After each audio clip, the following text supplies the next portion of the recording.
ඊශ්‍රායලයේ සහ ඉරානයේ සටන් විරාමයකට එළඹීමට පසුව ඊශ්‍රායලය ඉරානයේ ඉලක්ක 15කට ප්‍රහාර එල්ල කිරීමට සැලසුම් කර තිබූ බවට වාර්තා වනවා.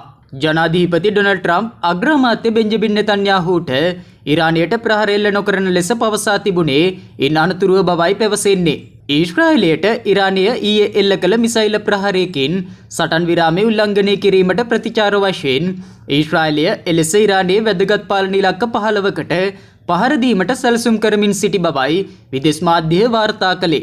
මේ බව අනාවරණ වීමෙන් අනතුරුව ඇමරිකානු ජනාධිපතිවරයා සහ ඊශ්‍රායල අග්‍රාමාත්‍යවරයා අතර දුරකථන සාකච්ඡාවක් සිදුව තිබුණා. එහිදී ඉරානයට එරෙහි සම්පූර්ණ ප්‍රහාරයම වළක්වන ලෙස ට්‍රම්ප් නෙතන්යාහුට පවසා ඇති බවයි වාර්තා වන්නේ.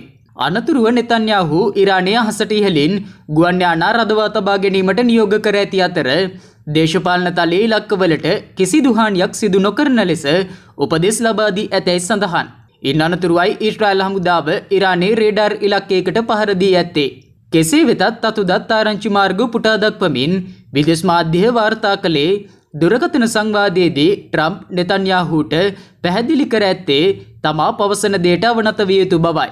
ඊශ්‍රායලයේ ක්‍රියාකලාපයේ සම්බන්ධයෙන් ට්‍රම්ප් දැඩිව කෝපයට පත්ව සිටි බවද එම මූලාශ්‍ර අනාවරණය කර තිබෙනවා.